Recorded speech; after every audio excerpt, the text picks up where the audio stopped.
Hi everyone, this is Nishra and welcome back to the channel. This is a CUET strategy video. तो अगर आपको ये question है कि बोर्ड्स के बाद हम क्या करें जिससे CUET तक हमारा स्कोर मैक्सिमाइज हो सके, then this video is for you. Before I delve into the what and how, I have two things to say. Firstly, जिन्होंने ऑलरेडी बोर्ड्स की तैयारी सॉलिड तरीके से की हुई है एंड कोई कोचिंग ज्वाइन करी हुई है, this video is not for you. आपका जो प्री प्लान्ड शेड्यूल था उसी पे स्टिक रहो. इधर उधर ज़्यादा एडवाइस सीख मत करो, you will and up getting confused. And second thing, ये वीडियो मैं बिल्कुल ऐसे चलाने वाली हूँ जैसे मैं अपने छोटे भाई बहन के लिए बना रही हूँ. तो अगर मेरी बात कोई बुरी लगे या कुछ किसी बात का लगे कि मैं डांट क्यों रही हूँ, तो समझ जाना कि तुम्हारे भले के लिए है. ठीक है, with that being said, let's get into the video. तो CUET के लिए तुम्हें प्रेप करनी है. तुम्हारे बोर्ड एग्जाम्स हो गए हैं. आई थिंक रफली तुम्हारे पास 50 to 60 डेज होंगे, डिपेंडिंग ऑन तुम्हारे CUET का एग्जाम किस डेट पे अलॉट होता है. तो हम मान के चलते हैं कि तुम्हारे पास 50 ही डेज हैं. बाकी जो टाइम होगा वो बोनस टाइम होगा, बट मिनिमम हम मान के चलते हैं कि तुम्हारे पास 50 दिन है. अब इन 50 दिनों में क्या करना है? फर्स्टली, अगर तुम रोज मेहनत कर रहे हो तो know this that 50 days are a lot. ये 50 days are not very less to improve on your weak areas. ठीक है, ये चीज़ दिमाग से निकाल दो. सेकेंड थिंग, तुम्हें पता होना चाहिए कि तुम कौन से सब्जेक्ट्स के लिए प्रिपेयर कर रहे हो, कौन से सब्जेक्ट्स को टारगेट कर रहे हो. मुझे इतने DM ज़्यादा है लोगों के कि सब्जेक्ट कॉम्बिनेशन नहीं पता. यार, यूट्यूब भरा पड़ा है सब्जेक्ट कॉम्बिनेशन की वीडियो से. तुम एक गूगल सर्च करोगे तुम्हें CUET की वेबसाइट मिल जाएगी, but I don't know what's stopping you from checking official sources. तुम ChatGPT जैसे सोर्सेज पे जाके वहाँ देख लेते हो, वहाँ बोल देता है मैथ्स कंपलसरी नहीं है. कल को तुम्हारे एडमिशन में ChatGPT रिस्पॉन्सिबिलिटी लेगा, मेरे को ये चीज़ बताओ. तुम बहुत जल्दी गिव अप कर देते हो, तुम्हें हर चीज़ का क्विक गाइड चाहिए होता है. ऐसे नहीं होता. मेहनत करो, ऑफिशियल सोर्सेज से इन्फॉर्मेशन लो, तभी कुछ हो पाएगा. हर चीज़ का क्विक फिक्स शॉर्टकट मत ढूंढो. ठीक है, तो फर्स्ट थिंग्स फर्स्ट, सबसे पहले ये डिसाइड करो कि तुम्हें कौन से कोर्सेज टारगेट करने हैं, उसके लिए कौन से सब्जेक्ट्स रिक्वायर्ड हैं, और तुम्हारे 12th में जो सब्जेक्ट्स हैं उनसे वो अलाइन हो रहे हैं, कितने अलाइन हो रहे हैं, कौन सा सब्जेक्ट नया है. एंड CUET का फॉर्म फिल करते टाइम जो 5 सब्जेक्ट्स तुम चूज़ करोगे वो इतना दिमाग लगा के चूज़ कर लेना यार कि तुम्हारे जो टारगेट कोर्सेज हैं उनकी एलिजिबिलिटी फुलफिल हो रही हो. तो तुम्हें वेबसाइट नहीं मिल रही तो मुझे बता दो यार, डिस्क्रिप्शन में मैं डाल दूंगी वेबसाइट. बट प्लीज़ इधर उधर की चीज़ों पे भरोसा मत करो. It is about your future, you need to be serious about this. ठीक है, with that being said, now you know your subjects that you want to take to get admission into all the courses that you want to. In this video, I will be specifically talking for BBA, BMS, BCom, DCom honors and economics honors and other courses like statistics honors, maths honors and ये सब. तो तुम्हें पता है तुम्हारे कौन से subjects हैं. अब तुम्हें ये देखना है कि तुम्हारे टारगेट कोर्सेज के हिसाब से सारे सब्जेक्ट्स क्या तुमने 12th में पढ़े हैं या नहीं पढ़े हैं. फॉर एग्जाम्पल, कुछ कोर्सेज में सारे सब्जेक्ट्स जो हैं डोमेन सब्जेक्ट्स, इंग्लिश, मैथ्स, ये सब 12th के ही सब्जेक्ट होते हैं. एंड कुछ कोर्सेज जैसे DMS, DB, FIA and BCom program के लिए तुम्हें जनरल टेस्ट चाहिए होता है. ठीक है, तो पहले ये आइडेंटिफाई करो कि कौन से तुम पढ़ चुके हो, कौन से नहीं पढ़े. जनरल टेस्ट जो एक नया सब्जेक्ट है जिसके लिए तुमने पढ़ाई नहीं की है, उसके लिए अलग टाइम निकालो. प्रीवियस ईयर क्वेश्चन देखो सबसे पहले, ताकि तुम्हें आइडिया लगे कि किस लेवल के क्वेश्चंस आते हैं. ठीक है, आई वुड रेकमेंड जो भी प्रीवियस ईयर बुक्स मिलती हैं तुम्हें, ओसवाल, अरिहंत, बट जो तुम्हें अच्छी लग रही हो, जो ऑथेंटिक हो, प्लीज़ गो फॉर इट. बिना प्रीवियस ईयर क्वेश्चन के you will be just shooting arrows without any target. Secondly, तुम्हारे बोर्ड्स भी हुए हैं तो तुम्हें पता है तुम्हारी असलियत क्या है, किस सब्जेक्ट में, कौन सा सब्जेक्ट तुम्हारा स्ट्रॉन्ग है, कौन सा सब्जेक्ट तुम्हारा वीक है. तो for the first 7 days after you finish your boards, I want you to dedicate those 7 days to the weakest subject that you feel.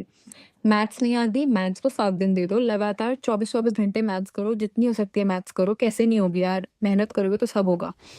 तो जो भी तुम्हें लगता है वीकेस्ट पॉइंट है एंड जो सबसे ज़्यादा इंपॉर्टेंस होल्ड करता है CUET के लिए, सबसे पहले उसको टाइम दो. कुछ लोगों के लिए मैथ्स हो सकता है, कुछ लोगों के लिए अकाउंट्स हो सकता है. उसको टाइम कैसे देना है? NCERT का सिलेबस रेफर करो, क्योंकि CUET का ऑफिशियल सिलेबस NCERT के बेसिस पे ही है. तुमने NCERT पढ़ी है, वेल एंड गुड. नहीं पढ़ी तो प्लीज़ एटलीस्ट उसकी ऑनलाइन PDF खोल के देख लो, तुम कुछ टॉपिक मिस तो नहीं कर रहे. ठीक है, पहले सिलेबस देखो, कौन से तुम्हारे वीक एरियाज हैं वो आइडेंटिफाई करो. ठीक है, एंड देन बस उनके previous year questions and mocks पे फोकस करो.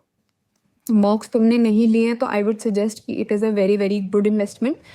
प्लीज़ कहीं से ले लो mocks, it will be very beneficial. But अगर नहीं भी है तो I think these books have the previous year questions, तो please try to have a timer, have a stop watch on the side and सी कि तुम बहुत ज़्यादा टाइम तो नहीं ले रहे, तो टाइम प्रैक्टिस करो।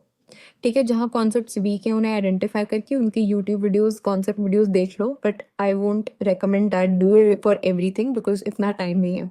You need to be very focused in your preparation. ठीक है, तो प्रीवियस ईयर क्वेश्चन देखो, कौन से टॉपिक्स रेलेवेंट है उस चैप्टर के, उनको सॉलिडिफाई करो, मॉक्स दो, टाइम प्रैक्टिस करो, मॉक्स दो। ठीक है, ऐसे करके first 7 days dedicate to the subject that you are the most uncomfortable with. By the end of the 7th day you should be able to tackle questions in a much better form. ठीक है, after this तुमने boards का time, अभी जो भी subjects पढ़े हैं उनका एक रिविजन प्लान बनाओ। सी नाउ मैं एक शेड्यूल दे सकती थी, टाइम टेबल दे सकती थी, but one size fits all approach यहाँ काम में नहीं करेगी टाइम टेबल पे। इसलिए I am not giving you a time table, but rather I am teaching you how you can make your own time table. First 7 days हटा दिए तुमने अपने वीकेस्ट सब्जेक्ट के लिए। नेक्स्ट डेज में जितना भी तुम्हें सिलेबस है तुम्हारा, जो तुम्हें कवर करना है, जो तुम्हें बोर्ड्स का टाइम लगा किया है, this needs revision, this need another look, उसको प्रॉपर डिवाइड करो, डे वाइज शेड्यूल बनाओ। ठीक है, टाइम टेबल हम क्या बनाते हैं, सुबह 7 बजे उठेंगे, 8 बजे नहाएंगे, 9 बजे ब्रेकफास्ट करेंगे, 10 बजे सोएंगे, ये सब बकवास चीज़ें, ये काम नहीं करती। ठीक है, टाइम टेबल ऐसा होना चाहिए कि तुम्हारा डेली टारगेट होना चाहिए कि आज मुझे ये टॉपिक्स कवर कर रहे हैं।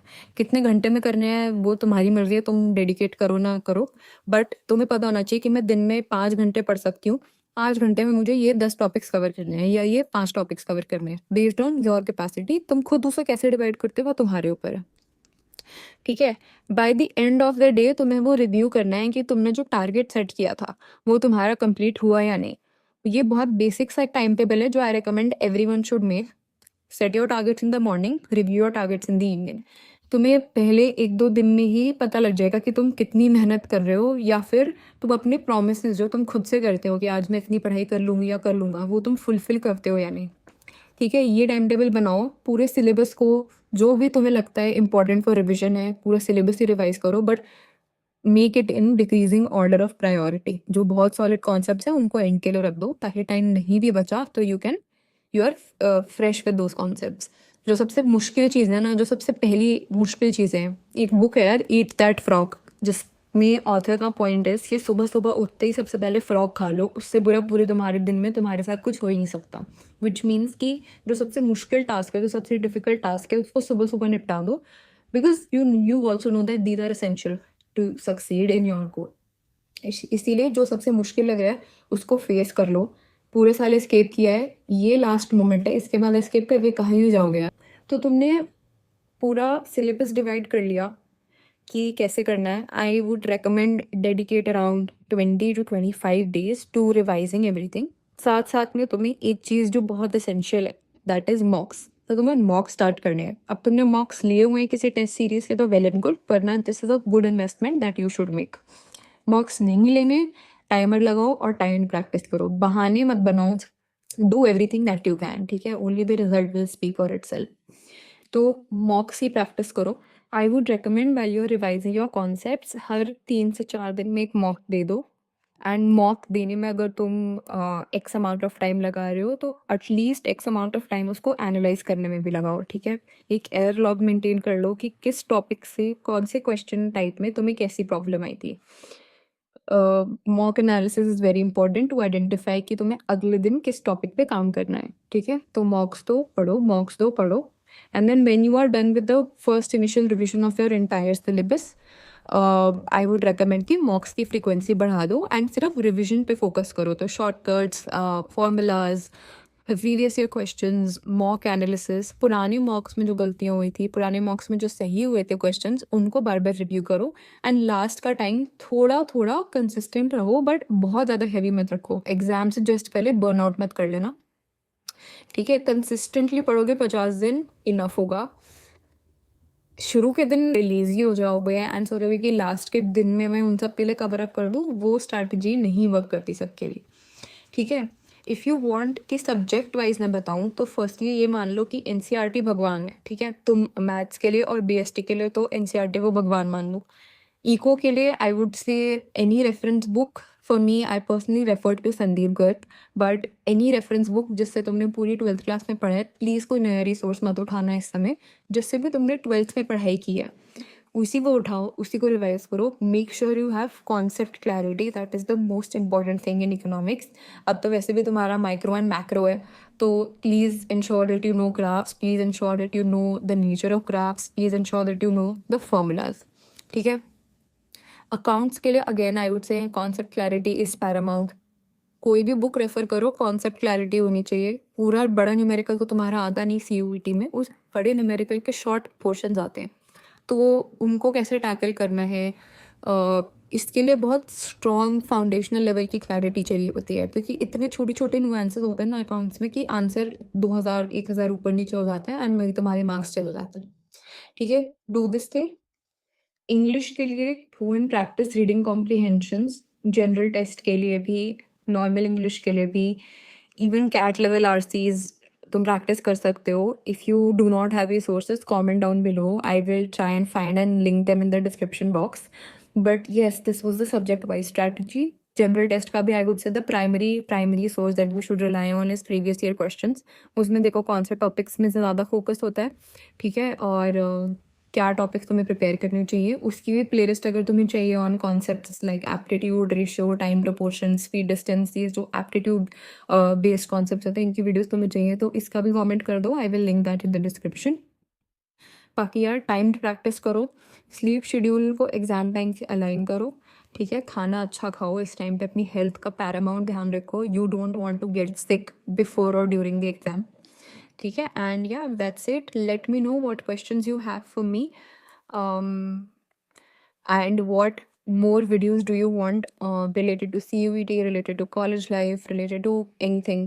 ठीक है. तो वो कमेंट्स में डाल दो सारी चीज़ें एंड अपने दोस्तों के साथ शेयर करो ये वीडियो जिनको ये नहीं पता कि CUET की प्रिपरेशन कैसे करनी है.